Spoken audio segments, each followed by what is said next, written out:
자, 그런데 내년에 보시면은 삼성이 이 평택 4기에서 페이스 3 5만 장 양산을 개시하고요.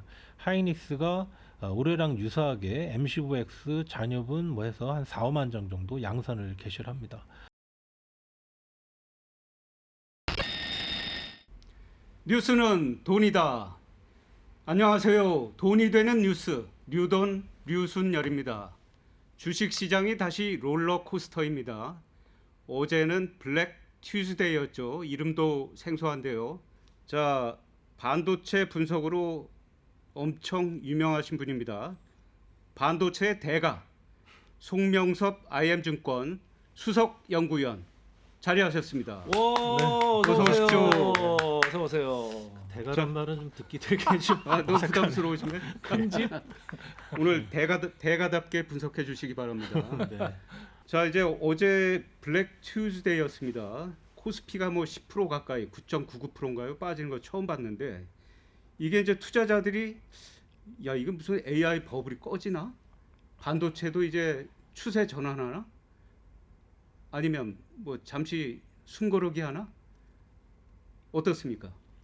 네, 저는 뭐 기본적으로 그 장기적인 AI의 성장, 그다음에 이제 메모리 반도체 성장에 대해서는 좀 믿고 있고요. 특히 이제 피지컬 AI나 뭐 에이전틱 AI나 이런 쪽으로 가게 되면 지금보다 메모리 수요가 이제 대폭 늘 거라고 그렇게 생각을 하고 있습니다. 그리고 이제 내년까지는 뭐 여러 가지 좀 고려해야 될 그런 이슈들이 있긴 하지만 내년까지는 업황이 좋을 가능성이 크다라고 봐요. 그러나 28년은 잠깐 쉬는 그런 한 해가 좀 될 수도 있겠다라고 그렇게 생각을 하고 있습니다. 그러니까 뭐 어제 주가 하락한 거는 아직까지는 그 큰 그 다운턴의 시작이다 이렇게 보기는 좀 어려운 것 같고요. 왜냐하면 뭐 27년까지 업황이 좋다 그러면 주가가 업황을 뭐 6개월 이상 선행하긴 합니다만 아직까지는 주가의 상승 추세가 꺾이는 그런 시기는 아직은 아닌 것 같아요. 외국인들이 저렇게 이제 막 팔아 제끼는데 보면은 저게 뭐 비중 조절, 리밸런싱 뭐 이런 얘기를 합니다만은 어떻게 지금 그 섹터 애널리스트 입장에서는 어떻게 봐요? 근데 일단 뭐 외국인들이 한국에서 이제 우리나라 반도체 주식을 파는 거는 사실인데 근데 네. 이게 리밸런싱의 차원이냐 아니면은 섹터 자체를 나쁘게 보는 거냐 이제 그러게요. 그거는 답은 명확한 것 같아요. 미국에서 마이크론을 계속 사고 있잖아요. 네. 만약에 섹터 자체 메모리 섹터를 나쁘게 본다 그러면은 마이크론도 팔아야 되는데 마이크론은 뭐 계속 사고 있고 주가 오르고 있는 그런 상황이다 보니까 이거는 이제 섹터에 대한 어떤 의구심이 지금 있다라기보다는 뭐 리밸런싱의 영향이 크다 그렇게 볼 수밖에 없겠죠. 뭐 환율 문제도 있을 거고요. 우리가 이제 삼자닉스를 슈퍼을이라고 얘기하지만 AI 산업혁명 시대의 최후의 승자가 누구냐 결국 이게 엔비디아냐 투자자들이 이런 것도 좀 궁금할 것 같습니다. 근데 이제 그 HBM에 대해서 이제 시장이 갖고 있는 오해 중에 하나가 HBM은 항상 모자라갖고 항상 가격이 올랐다는 거예요. 사실은 그렇지 않았어요. 25년에는 공급이 과잉이었습니다. 작년에는. 그래서 그 수요가 21억 기가바이트가 좀 넘었었는데 작년에 생산량이 3, 4 합쳐서 26억 기가바이트 정도 됐어요. 그래서 작년에 HBM 가격은 분기 단위로 계속 하락했습니다. 그게 이제 엔비디아가 이제 그 경쟁도 좀 붙이고 뭐 가격도 좀 떨어뜨리고 하려고 하는 그런 의도도 좀 있었던 것 같은데 저 올해 들어와서 보면은 지금 뭐 하이닉스가 오늘 뭐 엊그제 오늘 해가지고 이제 HBM 생산량을 좀 줄였다 뭐 그런 뉴스도 있었지만 제가 볼 때도 약간 그런 가능성이 굉장히 높아 보이거든요. 그리고 그 삼성전자하고 하이닉스하고 마이크론을 좀 합쳐서 올해 생산량을 지금 제가 계산을 해보니까 43.3억 기가바이트 정도 됩니다. 그런데 올해 이 HBM의 수요량은 42.3억 기가바이트예요. 이게 그 약간 당초 전망치보다 좀 내려온 수치인데 이유는 그 가장 기본적인 거는 이 아시다시피 이 HBM이라는 거는 가속기 반도체 안에 들어가는 거잖아요. 그래서 가속기 반도체 생산량이 얼마나 되냐가 HBM 수요량을 결정하는 건데 이 가속기 반도체 생산량을 결정하는 거는 또 그 코어스 패키지예요. 이 가속기 반도체는 다 지금 코어스라는 패키지 안에 들어가서 지금 만들어지고 있기 때문에 TSMC가 만드는 그렇죠. 예. TSMC가 이제 제공하는 코어스 L 패키지 이게 이제 얼마나 올해 그 생산량이 공급량이 되냐에 따라서 가속기 반도체 생산량이 좌우되고요. 거기에 따라서 또 HBM의 수요량도 좌우되는 거거든요.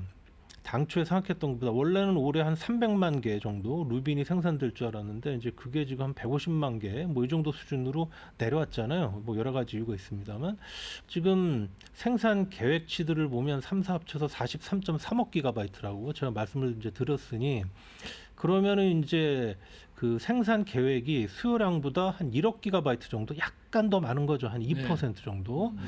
자, 그렇게 되면은 어떤 상황인 거냐면 이게 이제 생산 계획치일 뿐 HBM4의 수율이 굉장히 지금 여전히 낮기 때문에 실제 생산량은 그거보다 자기네들 목표치보다 좀 안 나올 수 있고 그 다음에 이제 또 고객들 중 일부는 미리 또 재고를 좀 쌓으려고 하는 데들도 있을 거기 때문에 요 정도면 수급 밸런스 이제 그 정도로 좀 보면 될 것 네. 같거든요. 올해는.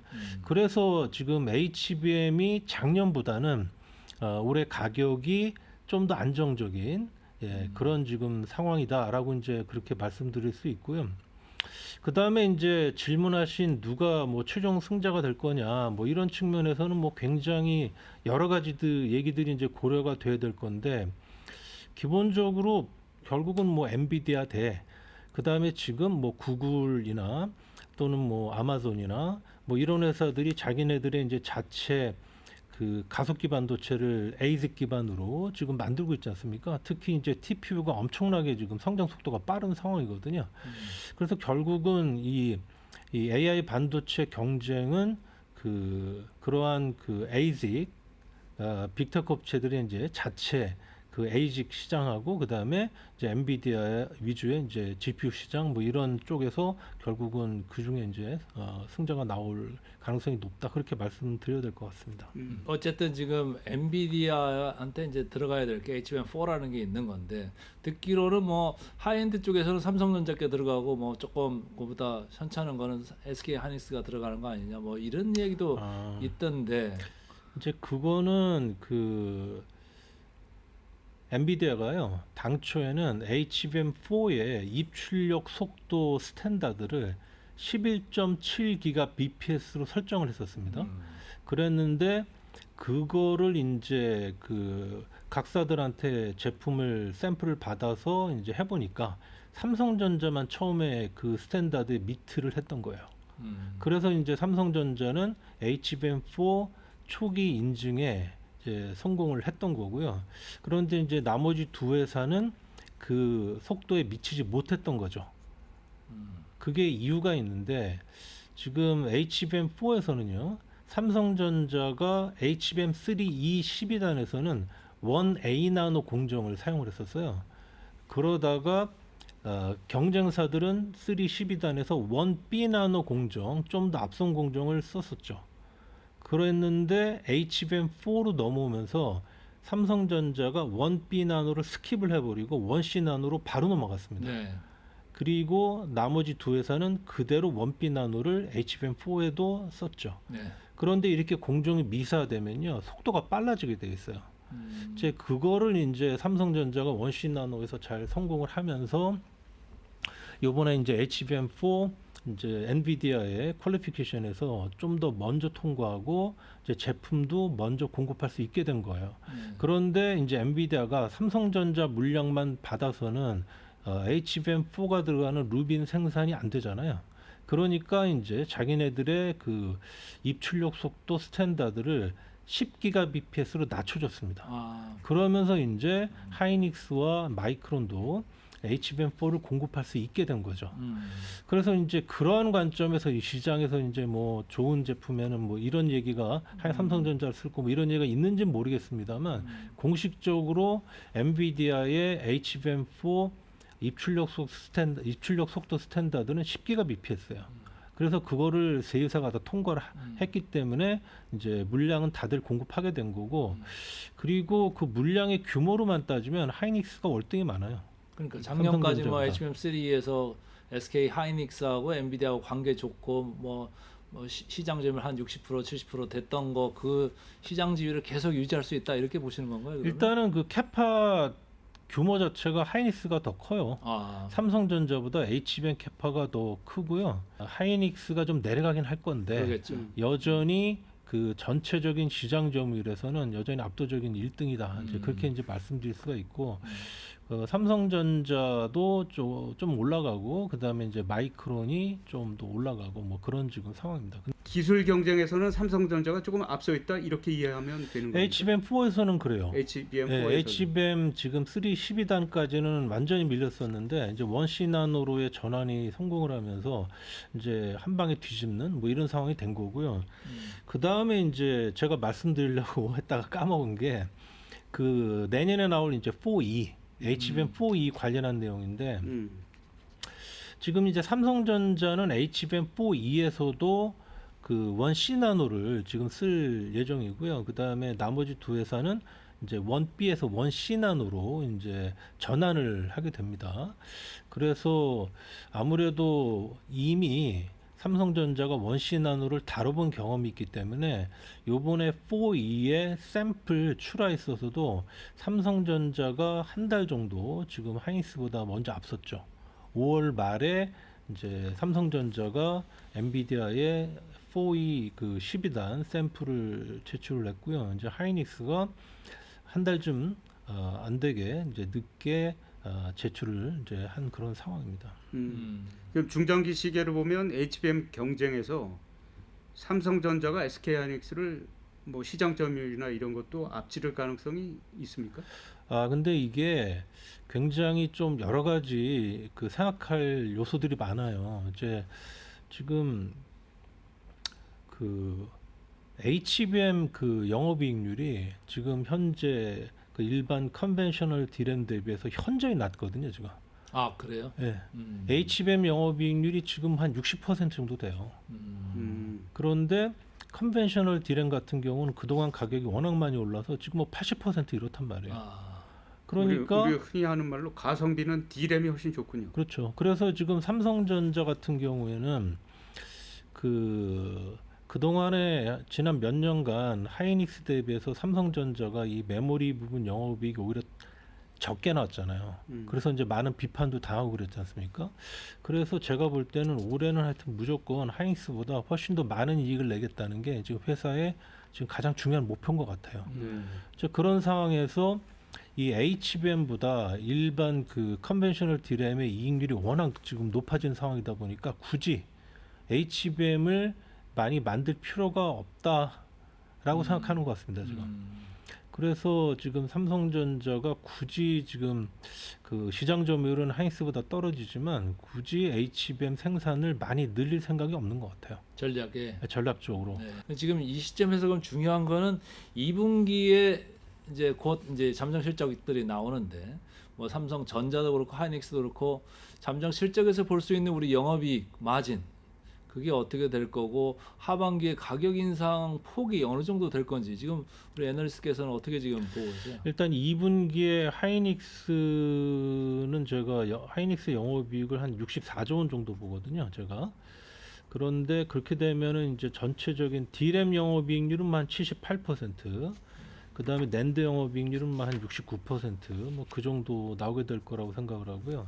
삼성전자는 조금 그 생각하실 포인트가 있는 게 일단 2분기에 제가 삼성전자 전사 영업이익을 이제 76조, 77조 원 정도 보는데 이 반도체 부분에서 한 74, 5조 원 정도 뭐 그 정도 생각을 하고 있습니다. 근데 이게 지금 그 시장의 컨센서스 대비해서 제 삼성전자 실적 전망치가 현저히 낮은 거거든요. 네. 그 이유는 지금 이제 그 직원들에 대한 그 상여금 그 제도가 결정이 됐잖아요. 그렇죠. 삼성전자가 그게 2분기 중에 결정이 됐기 때문에 그 1분기에 쌓았어야 될 충당금, 그 다음에 2분기에 쌓아야 할 충당금이 1분기에 반영이 안 된 면 있잖아요. 1분기에는 네네. 이제 그거를 한 번에 2분기 실적에 다 반영을 해야 되거든요.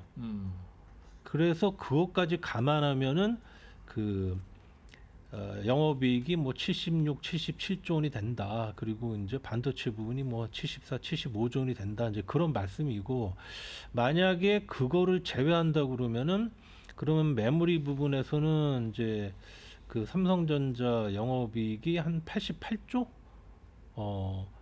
반도체 부분에서요. 예, 그 정도 지금 아마 영업이익이 나오게 원래 나왔어야 하는 건데 이제 이렇게 실제로 발표되는 거는 그런 걸 감안해서 좀 덜 나온다라는 그런 말씀이고요. 지금 3분기의 그 가격에 대해서는요. 당초에 그 시장 조사 기관들이 전망했던 것은 3분기 디램 낸드 가격 상승폭이 둘 다 한 뭐 5% 정도 될 거다. 아, 그거밖에 안 돼. 네, 그 정도로들 얘기를 했었어요. 음. 그래서 이제 고객들도 그렇게 생각하고 있었죠.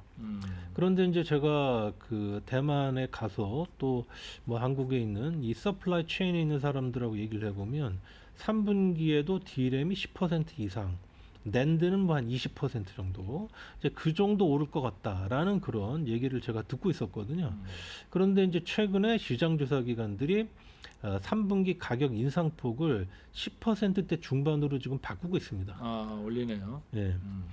그래서 3분기는 뭐 한 10%대 중반 정도 그 정도로 디램 낸드 가격 상승폭이 나올 거라고 보고요. 그 다음에 이제 4분기에는 뭐 한 5% 정도 뭐 디램 낸드가 오르지 않을까라고 저는 그렇게 생각을 하고 있고요. 뭐 1분기에는 뭐 아시다시피 95% 100%씩 올랐고요. 디램이. 낸드는 그보다 좀 덜 올랐지만 2분기에는 디램은 뭐 한 3, 40%, 낸드는 뭐 한 50% 이상 그렇게 올랐거든요. 그렇게 해서 뭐 어마어마하게 이미 상반기에 올랐고 또 3분기에도 또 예상한 것보다 더 많이 오르는 뭐 그런 지금 상황이다. 그렇게 말씀드릴 수 있죠. HBM과 D램은 어떻게 영업이익에서 차지하는 비중이 각각 어느 정도로 보시는 거예요? 제가 뭐 지금 그 모델이 없어서 당장 정확한 기억은 안 나는데 삼성전자는 그 상대적으로 하이닉스 대비해서는 HBM의 비중이 좀 낮은 편이에요. 네. 그래서 물량 기준으로 보면 뭐 10 몇 퍼센트 수준밖에 안 돼요. 전체 아. 디램에서. 음. 그러면은 이제 영업이익률이 그 전반적으로 이 컨벤셔널 디램이 훨씬 높으니까, 그러니까 영업이익에서 차지하는 비중은 뭐 상대적으로 또 낮겠죠. 네네. 예. 반도체 이 경기 사이클의 정점은 또 언제냐 이런 것들이 궁금할 것 같습니다. 네. 이게 지금 앞에 말씀하신 거 우리는 지금까지 HBM 얘기하면 수요가 폭증하기 때문에 공급이 굉장히 부족하다는 전제로 계속 기사도 쓰고 그래 왔는데 우리 저기 송 위원님 말씀은 좀 다른 거예요. 지금 수급이 좀 올해는 균형을 맞춘다는 거고, 그리고 우리 HBM에서 돈을 번다고 생각했지만 실제로 가성비 좋은 거 이익을 많이 내는 데는 D램이라는 것도 좀 몰랐던 부분인데, 이 목표 주가 있지 않습니까? 뭐 SK하이닉스 400만 원 간다, 삼성전자 뭐 60만 원 이런 저 전망들도 나오고 했는데 어떻게 보세요? 일단은 그 목표 주가를 말씀드리기 전에 이제 제가 보는 조금 장기적인 그 메모리 반도체 업황 전망을 좀 먼저 말씀드려야 될 것 같아요. 연도별로, 그 다음에 업체별로 그 해에 새롭게 양산이 시작되는 그 양산 캐파의 규모예요. 자, 보시면은 올해 같은 경우는 삼성전자가 이 평택 4기 라인 페이스 2에서 7만 장 양산을 이미 시작을 했고요. 하이닉스가 M15X 라인에서 4만 장 양산을 이제 진작에 시작을 했죠. 마이크론하고 난연 없고요. 중국의 CXMT가 작년 연말 기준으로 25만 장 캐파인데 올해 허페이랑 베이징에서 5만 장을 더 늘려서 올해 30만 장이 됩니다. 이제 YMTC는 없고요. 자, 그런데 내년에 보시면은 삼성이 이 평택 4기에서 페이스 3 5만 장 양산을 개시하고요. 하이닉스가 올해랑 유사하게 M15X 잔여분 뭐 해서 한 4, 5만 장 정도 양산을 개시를 합니다. 자, 그런데 보시면은 내년에 들어오는 신규 양산 캐파가 올해 대비 우리나라의 경우에는 오히려 더 적죠. 자, 그런데 이 새롭게 들어오는 이 캐파들에서 우리나라 업체들은 몽땅 다 이거를 HBM 생산에 지금 사용하려고 해요. 자, 그렇게 되면은 아시다시피 지금 HBM 생산하면 일반 그 D램 대비해서 웨이퍼를 훨씬 많이 잡아먹잖아요. 그렇죠. 그러니까 이제 생산 증가율이 뚝 떨어진단 말이에요. 음. 그래서 올해 우리나라 업체들의 D램 생산 증가율은 자, 올해 같은 경우는 뭐 HBM 생산 캐파 증설도 없고요. 생산 비중 증가도 없습니다. 이러다 보니까 뭐 28%, 25%씩 나오는데 내년에는 이렇게 되면 우리나라 업체들의 DM 생산 증가율이 10%대 초반, 10%대 초중반으로 급격하게 떨어지게 돼요.